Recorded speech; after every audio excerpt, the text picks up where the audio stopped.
like sending money online, but it's as easy and final as handing someone a $5 bill. That's the promise of Bitcoin. Yeah. And today we're going deep, like deep dive style. Into the source code of this whole revolution. The original Bitcoin white paper. Right. Now, we all get it, right? We don't need to rehash why you'd want digital cash, without banks, without intermediaries. Yeah. But the real head scratcher is, how do you actually build a system like that? Right. And that's what makes this document, Back in 2008, by the way. by the enigmatic Satoshi Nakamoto. Yeah. So fascinating. It's not exactly like beach reading. But that's what we're here for, right? Yeah. To extract those golden nuggets of insight. Absolutely. And really unpack the elegance of Bitcoin's design. Yeah, and what's striking is Nakamoto starts with such a simple premise. a transaction chain. Okay. It's like a chronological record. Of every Bitcoin's journey. Linking each owner to the next. Okay, that intuitively makes sense for tracking ownership. Yeah. But how do you actually stop someone from copying their Bitcoin? And spending it multiple times. Yeah. That feels like the big hurdle. Any digital cash system would need to overcome. Absolutely. And this is where the white paper ticks. Its first genius leap, introducing the blockchain. Picture this. A public ledger. Okay. Replicated across countless computers, right? Each one updating and verifying every single transaction. So it's like a global spreadsheet. That's constantly being audited. By thousands of people. Yes. In real time. But how do you make sure everyone's using the same official spreadsheet? And that someone's not sneaking in bogus transactions. That's where the concept of timestamps come in. Okay. Which brings us to the wonder that is proof of work. This is where Bitcoin goes from a cool idea to an ingenious system. Okay. Imagine a system where adding a new transaction to the ledger requires solving a complex mathematical problem. Hold on. So instead of just adding a line, to spreadsheet, you have to crack a code first. Exactly. And solving this code, this hash, requires significant computing power, electricity. The first one to find the solution gets to add the next block of transaction. And it's a blockchain. And is rewarded with Bitcoin. Okay. This process is what we call mining. So it's like a digital gold rush. Where instead of pickaxes and shovels, you're using computing power to unearth those Bitcoin rewards. Yes. And this whole process, this proof of work, acts as a tamper-proof timestamp. Because it proves real-world resources were used. You got it. This is what makes Bitcoin so revolutionary. For the first time, we have a system that links digital scarcity to real-world effort. It ingeniously solves that double spending problem that plagued previous attempts at digital cash. Okay, I see how this blockchain with its proof of work timestamping starts to create a secure system. But let's talk about who controls this whole thing. If it's just a network of computers, doesn't that mean anyone with enough computing power could potentially, manipulate the system? That's the beauty of it. Bitcoin is designed to be decentralized. Okay. Meaning no single entity. Whether a government or a corporation has control over it. So no central bank, no puppet masters. That sounds amazing in theory, but how does that actually work in practice? How do you get thousands of computers spread across the globe to agree on anything? Let alone something as crucial as financial transactions. It's all about the network itself. These computers, known as nodes, okay, are running the Bitcoin software. And working collaboratively. When you initiate a Bitcoin transaction, it's broadcast to this entire network for verification. So it's like sending out a digital bat signal. And all these nodes swarm in to verify that the transaction is legit. That's a great analogy. Each node checks the transaction history. To ensure the Bitcoin you're trying to send hasn't already been spent. And that it adheres to the rules of the system. Makes sense. But what happens if two miners solve the proof of work problem simultaneously and propose different versions of the blockchain? How does the network decide which one is the real one? That's where the longest chain principle kicks in. Okay. You're right. Sometimes the blockchain temporarily forks, creating two diverging paths. But the network always defaults to the chain with the most work put into it. The one with the most blocks added after the split. So it's kind of like a democratic process. Where the majority wins out. Exactly. And it's this elegant mechanism. Along with the incentives baked into mining. That ensures the security and integrity of the blockchain. Speaking of incentives. Okay. I'm sure you're wondering what motivates these miners. To dedicate so much computing power to this whole endeavor. You read my mind. It can't just be for the love of decentralized finance, right? There's got to be some kind of financial incentive driving all this. You're absolutely right. There's a two-pronged incentive system at play here. Okay. First, miners receive block rewards Newly minted Bitcoin. that enter circulation with each block added to the chain. So it's like being the first to discover a new vein of gold. But what happens when all the Bitcoin is mined? Does the incentive dry up then? That's where the second incentive kicks in: transaction fees. Each Bitcoin transaction comes with a small fee. That goes to the miner who successfully adds that transaction to the blockchain. It's like a built-in tipping system. For maintaining the network. Brilliant. Okay, so we've covered the basics of the blockchain The ingenious concept of proof of work. and the incentives that keep miners honest. But there's still a big question looming. How does Bitcoin actually handle the sheer volume of data being generated? This blockchain must be absolutely massive by now. You're right, that's not a trivial issue. And it's something Satoshi Nakamoto brilliantly addresses in the white paper? One of the solutions proposed is the use of Merkle trees. Okay, I've heard of Merkle trees. But to be honest, they've always sounded a bit intimidating.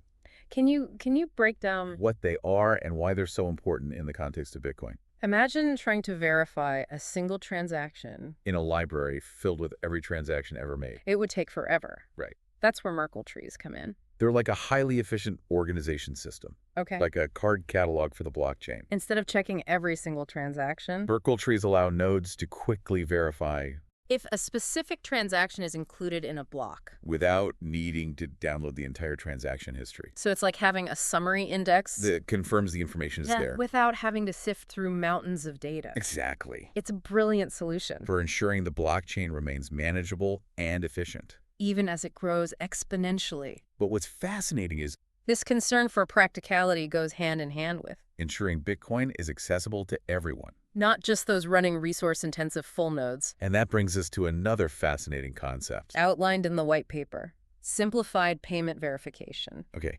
this is where things get really interesting. For the everyday user like me. What is simplified payment verification? And how does it impact the way we use Bitcoin? The white paper acknowledges that requiring everyone, To download and verify the entire blockchain is impractical. right, Simplified payment verification, or SPV, allows lightweight clients like the wallets we have on our phones, to interact with the Bitcoin network. without the burden of storing the entire blockchain, So it's like having a quick reference guide. instead of carrying around the entire encyclopedia. Exactly. With SPV, you only need a fraction of the data to verify transactions, You're essentially trusting that the majority in the network is behaving honestly. and that the information you're receiving is accurate. It's all about balancing security with convenience, But of course, this trade-off comes with its own set of considerations. which we'll unpack right after the break. So before the break, we were really getting into the nitty-gritty of... Simplified payment verification. Right. It sounds incredibly useful, for everyday users like myself. But I imagine relying on kind of a condensed version. Of the blockchain must come with some risks, right? You're spot on. The white paper is very upfront about this trade-off. Between security and efficiency, With SPV, you're essentially placing trust in the network's overall honesty. okay, The system is designed to make it highly unlikely, for a malicious actor to gain control, but it's a theoretical possibility. and Satoshi Nakamoto does not shy away from. But what's the countermeasure then? If I'm using SPV, How am I supposed to know if something fishy is happening on the blockchain? I don't have the full ledger to cross-reference. That's where the concept of alerts come in. Okay, Imagine this: your lightweight wallet is happily humming along. verifying transactions based on this, condensed data it receives. Well, let's say a full node One with a complete copy of the blockchain. detects something suspicious, It could be a block with an invalid transaction. or like a sudden deviation in the network's usual behavior. This full node can then send out an alert to SPV clients connected to it, flagging the potential issue. So it's like having a network of blockchain watchdogs. Looking out for the little guy. Even if I'm not running a full node myself. That's reassuring. Yeah. But this whole conversation about potential vulnerability? Makes me wonder just how secure is the Bitcoin network What's stopping someone with enough computing power?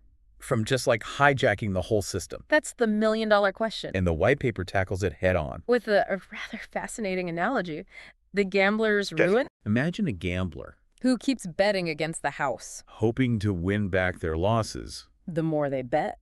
The higher the odds of them eventually losing everything. Okay, I see where you're going with this. So the gambler, in this case, is someone trying to attack the Bitcoin network. Exactly. And the house represents the combined computing power. Of all the honest nodes on the network. Each time a miner solves a proof-of-work problem, And adds a block to the blockchain. it's like the gambler losing another round. Okay. The longer the honest chain grows, The more statistically improbable it becomes. for an attacker to catch up. Let alone overtake it. So the Bitcoin network security is directly proportional. To the amount of computational power supporting it. That's a brilliant way to deter attacks. Make the cost of failure astronomically high. Precisely.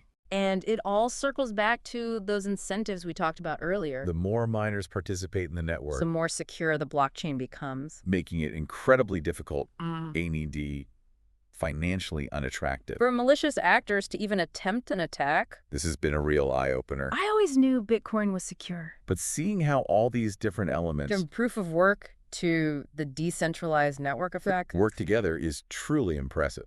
But let's shift gears a bit and address the elephant in the room. When it comes to, digital currency. Privacy. Yeah. Earlier, you mentioned that all transactions on the blockchain are public. Doesn't that seem a bit counterintuitive? For a system that's supposed to be about digital cash. That's an excellent question. And one that the white paper addresses directly. While it's true that the transaction history is public and transparent, The identities of the parties involved are not directly revealed. Bitcoin achieves this through the use of pseudonymous addresses. Pseudonymous addresses. Okay, I'm intrigued. Break that down for me. Instead of using your real name or personal information, You interact with the Bitcoin network using randomly generated strings of characters. these addresses represent sending and receiving points on the blockchain.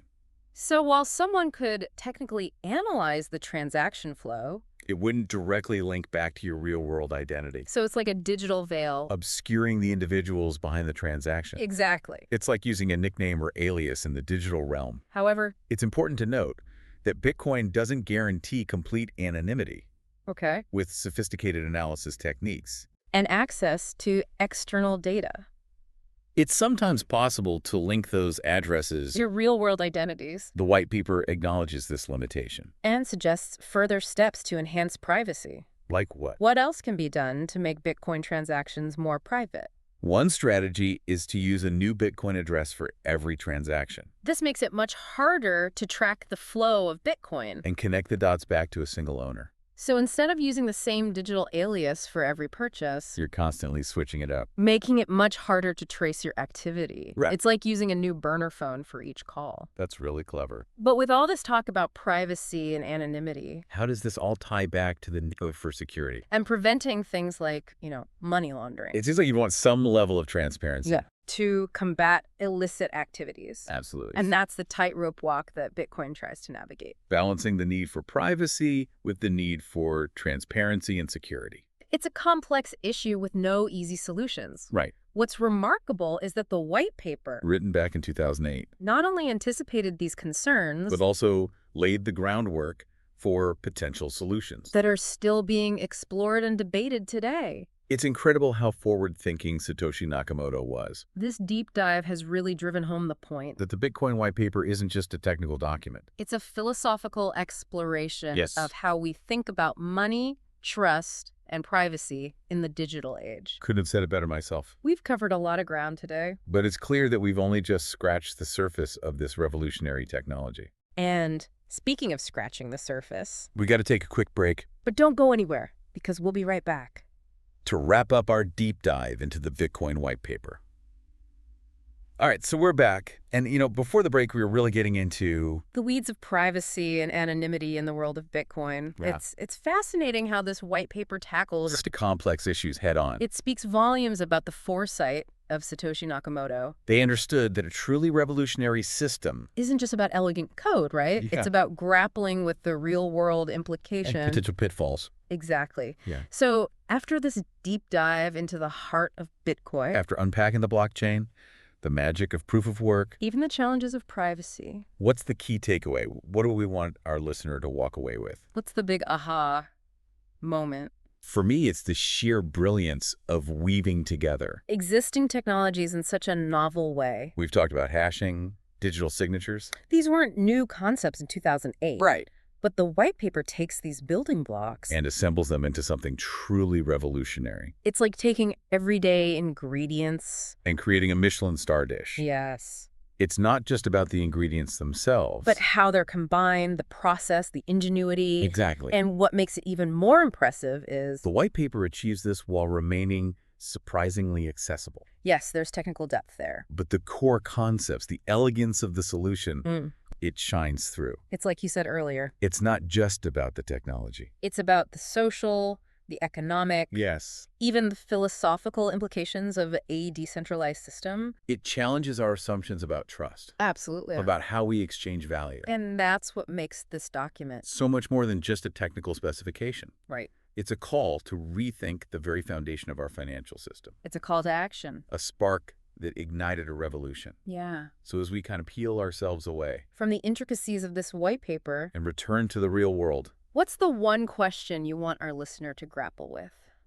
if this single document, released in 2008, Could lay the groundwork for a decentralized future. how has its ripple effect shaped the world we live in today? And what other groundbreaking innovations might be waiting in the wings? Inspired by the audacity of this vision. What a powerful question to end on. To our listeners out there, we urge you, Don't let this be the end of your Bitcoin journey. keep exploring, keep questioning, And who knows, maybe you'll be the one. to uncover the next revolutionary idea. Until next time, keep those brains curious. And we'll see you on the next deep dive.